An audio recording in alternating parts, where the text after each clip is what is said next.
여호와께서 나단을 다윗에게 보내시니 그가 다윗에게 가서 그에게 이르되 한 성읍에 두 사람이 있는데 한 사람은 부하고 한 사람은 가난하니 그 부한 사람은 양과 소가 심히 많으나 가난한 사람은 아무것도 없고 자기가 사서 기르는 작은 암양 새끼 한 마리뿐이라. 그 암양 새끼는 그와 그의 자식과 함께 자라며 그가 먹는 것을 먹으며 그의 잔으로 마시며 그의 품에 누움으로 그에게는 딸처럼 되었거늘 어떤 행인이 그 부자에게 오매 부자가 자기에게 온 행인을 위하여 자기의 양과 소를 아껴 잡지 아니하고 가난한 사람의 양 새끼를 빼앗아다가 자기에게 온 사람을 위하여 잡았나이다 하니 다윗이 그 사람으로 말미암아 노하여 나단에게 이르되 여호와의 살아계심을 두고 맹세하노니 이 일을 행한 그 사람은 마땅히 죽을 자라. 그가 불쌍히 여기지 아니하고 이런 일을 행하였으니 그 양 새끼를 네 배나 갚아 주어야 하리라 한지라. 나단이 다윗에게 이르되 당신이 그 사람이라. 이스라엘의 하나님 여호와께서 이와 같이 이르시기를 내가 너를 이스라엘 왕으로 기름 붓기 위하여 너를 사울의 집에서 손에서 구원하고 내 주인의 집을 내게 주고 내 주인의 아내들을 내 품에 두고 이스라엘과 유다 족속을 내게 맡겼느니라. 만일 그것이 부족하였을 것 같으면 내가 내게 이것저것을 더 주었으리라. 그러한데 어찌하여 내 여호와의 말씀을 업신여기고 나 보기에 악을 행하였느냐. 내가 칼로 햇사람 우리아를 치되 암몬 자손의 칼로 죽이고 그의 아내를 빼앗아 내 아내로 삼았도다. 이제 내가 나를 업신 여기고 햇사람 우리아의 아내를 빼앗아 내 아내로 삼았은즉 칼이 내 집에서 영원토록 떠나지 아니하리라 하셨고 여호와께서 또 이와 같이 이르시기를 보라 내가 너와 내 집에 재앙을 일으키고 내가 내 눈앞에서 내 아내를 빼앗아 내 이웃들에게 주리니 그 사람들이 내 아내들과 더불어 백주에 동침하리라. 너는 은밀히 행하였으나 나는 온 이스라엘 앞에서 백주의 이 일을 행하리라 하셨나이다 하니 다윗이 나단에게 이르되 내가 여호와께 죄를 범하였노라 하매 나단이 다윗에게 말하되 여호와께서도 당신의 죄를 사하셨나니 당신이 죽지 아니하리오니와 이 일로 말미암아 여호와의 원수가 크게 비방할 거리를 얻게 하였으니 당신이 낳은 아이가 반드시 죽으리이다 하고 나단이 자기 집으로 돌아가니라. 아멘.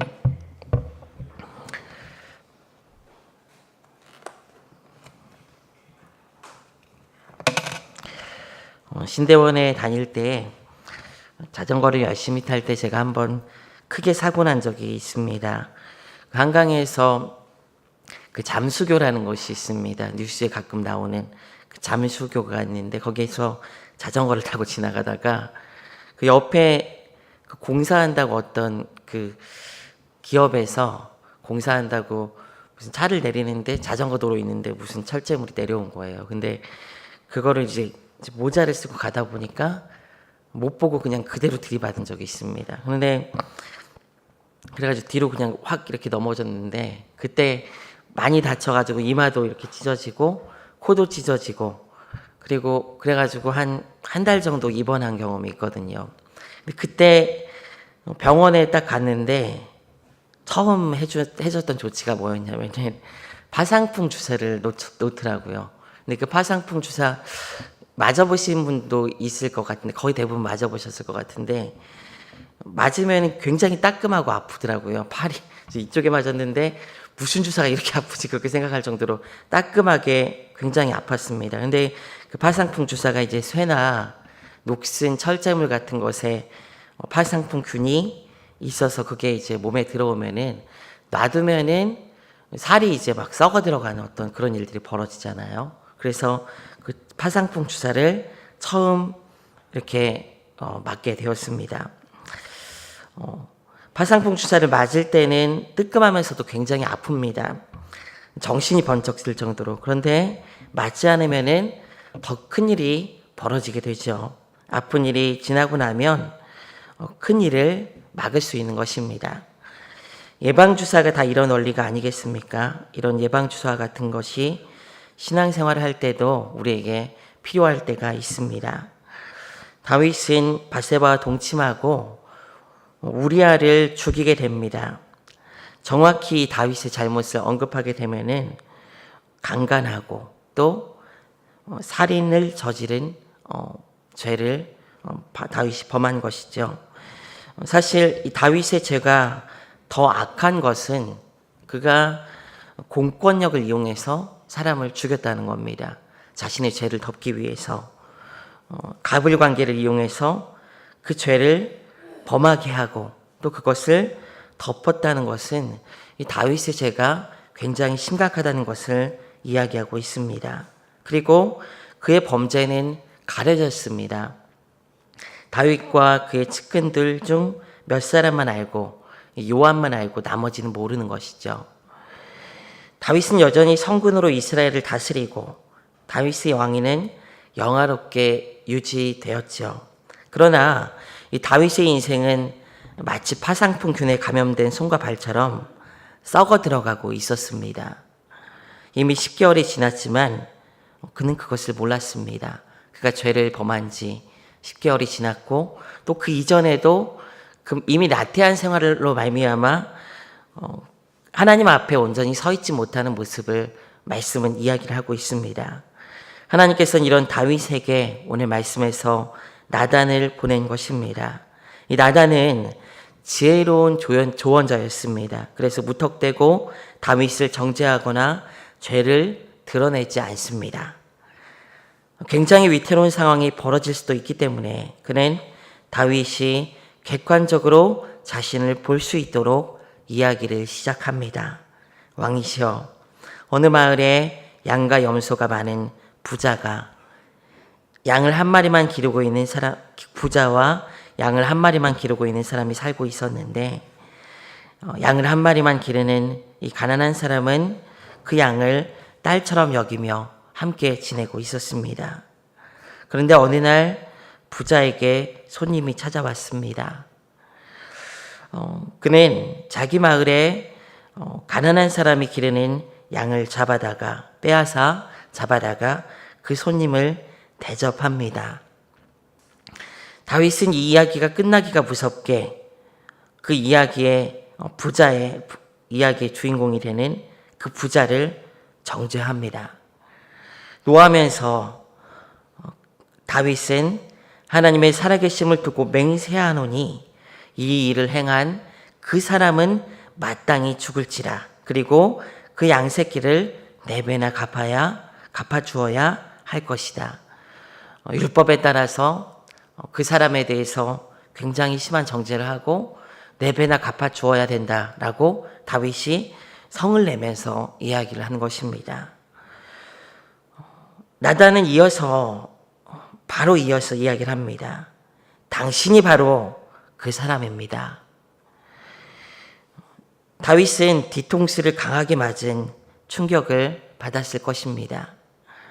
그래서 바로 나단을 통한 하나님의 책망이 이어지자 13절과 같은 반응을 하게 됩니다. 내가 여호와께 죄를 범하였도다. 많은 사람들은 그냥 어떤 상태가 유지되면은 그것 자체로 좋은 것이라고 생각하고 넘어가기 쉽습니다. 또 많은 사람들이 사랑하게 되면은 사랑하는 사람에게 좋은 것을 해주고 기분 좋게 해주고 행복하게 해주는 모습을 생각하면서 그 상태만 그냥 유지하려고 하는 경향이 있습니다. 그러나 사랑은 이런 일만 하여 관계를 유지시키는 것이 아닙니다. 때로는 사랑하는 그 대상이 잘못된 길로 갈 때가 있습니다. 심각한 죄 가운데 신음하면서 자신도 자각하지 못하며 자신을 파멸로 몰아넣을 때가 있습니다. 사랑은 그때 정신을 차리게 하여서 바르게 돌아오게 하는 것이 바로 사랑인 것이죠. 사랑하는 자녀를 잘못된 길로 빠져가는 모습을 그냥 방관하는 부모는 없을 것입니다. 다리 몽댕이를 부러뜨려서라도 정신을 차리게 하는 부모의 심정이 바로 우리를 바라볼 때 하나님께서 가지고 있는 그 마음 아니겠습니까, 여러분? 하나님께서 사랑하시면은 죄가 있는 그 상태를 그냥 끊임없이 그냥 방관하고 유지하고 내버려 두시는 분이 아닌 것이죠. 예방주사처럼 따끔하고 정신을 차리게 하는 일을 일으키시는 분이 바로 우리 하나님이십니다. 가끔 신방을 하게 되면은 영적으로 둔감하고 잘못된 죄의 길에서 방황하고 있을 때 하나님께서 육체를 치시는 그런 일을 보는 경우가 있습니다. 자녀들을 치기도 하고 경제적인 여건을 아주 힘들게 하시기도 합니다. 갑자기 불행한 일이 나의 삶에 찾아오게도 하십니다. 모든 고통을 이런 관점에서 볼 수는 없지만은 우리는 우리의 삶에 이런 일이 일어났을 때 나의 삶을 돌아보아야 합니다. 하나님께서는 사랑하시기에 이런 일도 일으키실 수도 있는 것입니다. 오늘 다윗, 믿음의 거장이라고 하는 이 다윗이 하나님을 그렇게 사랑하며 경외했지만 다윗은 나단이 그를 책망하기 전까지 그가 잘못하고 있다는 것을 자각하고 있지 못했습니다. 그의 죄를 고백하지 못했습니다. 우리는 얼마나 죄에 대한 영적인 둔감함이 무서운 것이라는 것을 오늘 말씀을 통해서 확인할 수가 있습니다. 죄를 지을 만한 사람이 짓는 것이 아닙니다, 여러분.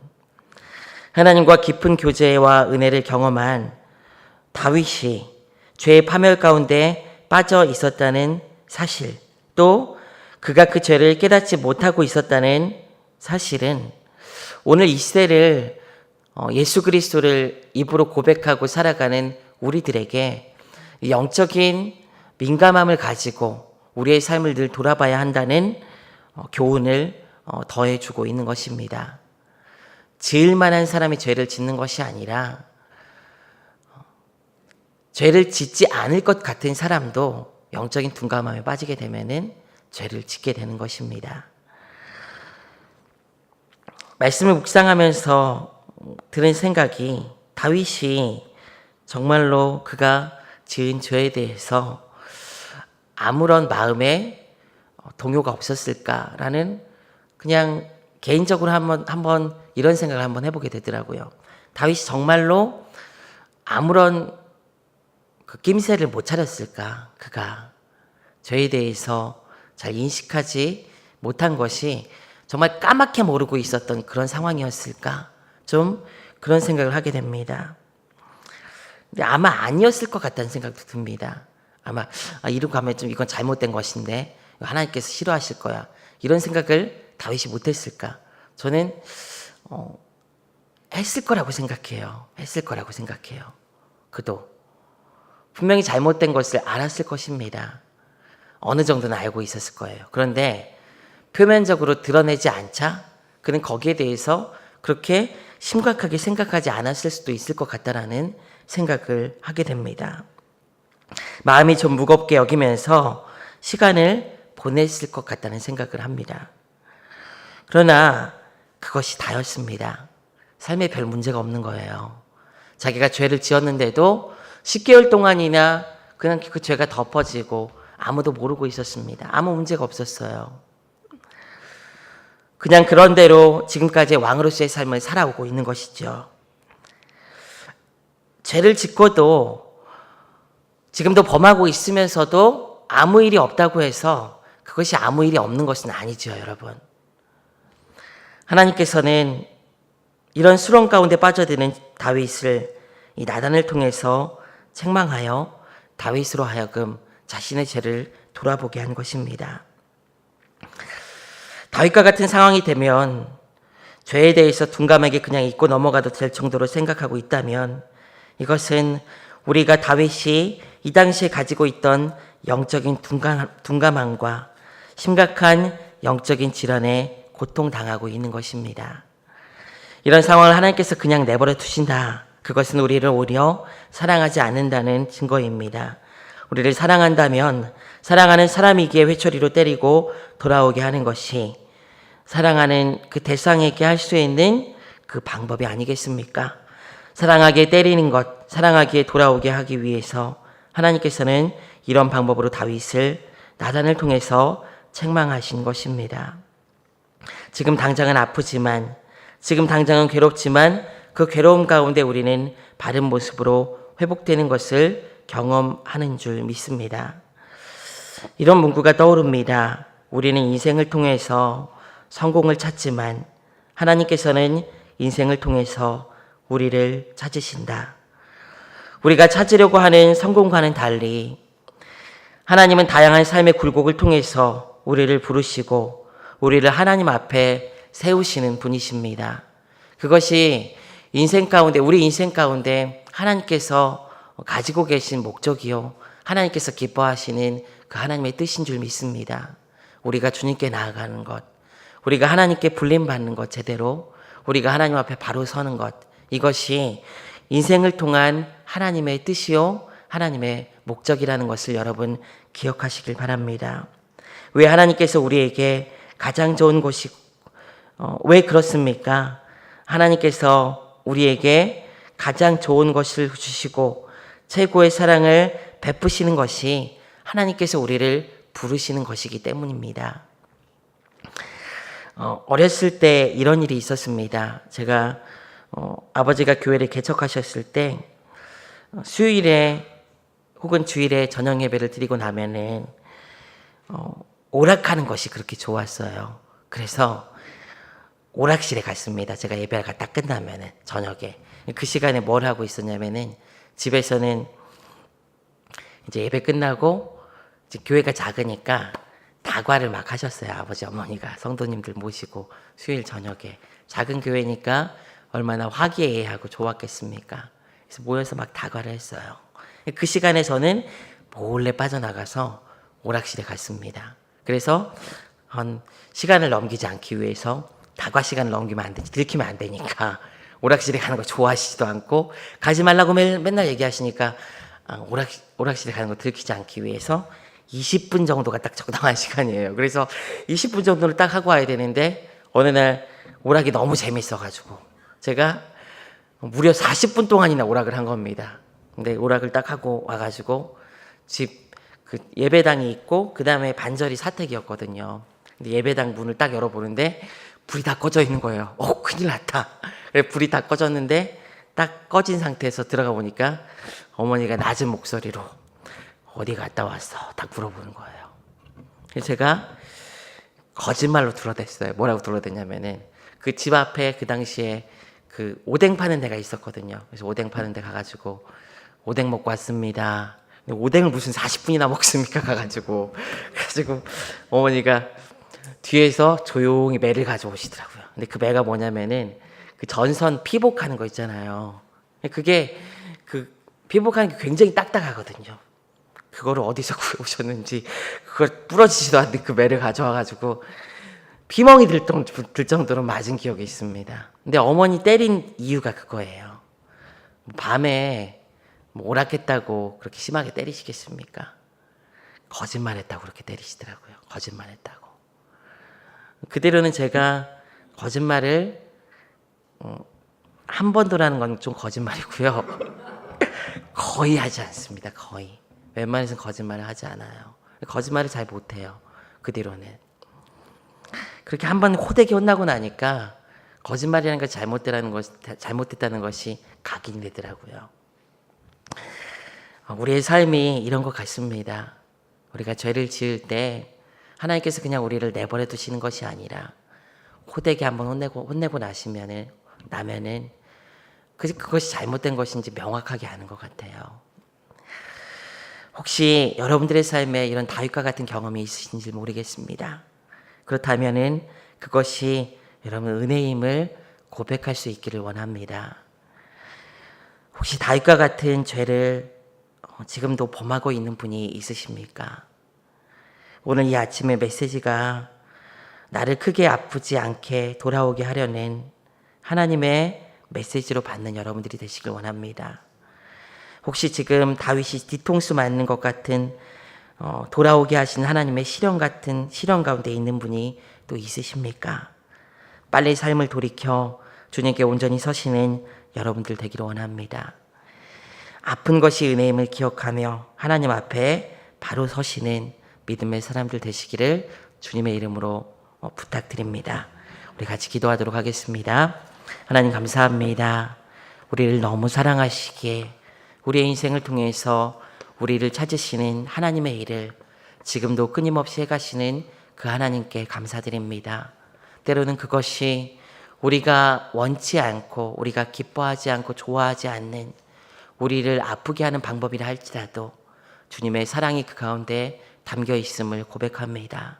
주님, 우리의 삶에 지은 죄로 말미암아 하나님으로부터 멀어지지 않게 하시고 하나님을 늘 사랑하게 하시고 하나님께서 지금 우리에게 그런 일들을 일으키신다면은 믿음으로 주님 앞에 서서 돌아가게 하시고 또 지금 죄악 가운데 아직 자각하지 못하고 있는 잘 의식하지 못하고 있는 사소하게 생각하고 있는 그런 죄라도 돌이켜 우리를 찾으시는 주님 앞에 나아갈 수 있는 믿음의 사람들 될 수 있도록 인도하여 주시옵소서. 아픔 가운데 있을 때 감사하게 하시고 주님 앞에 바로 서는 믿음의 사람들 될 수 있도록 함께하여 주시옵소서. 감사드리며 예수 그리스도의 이름으로 기도드리옵나이다. 아멘.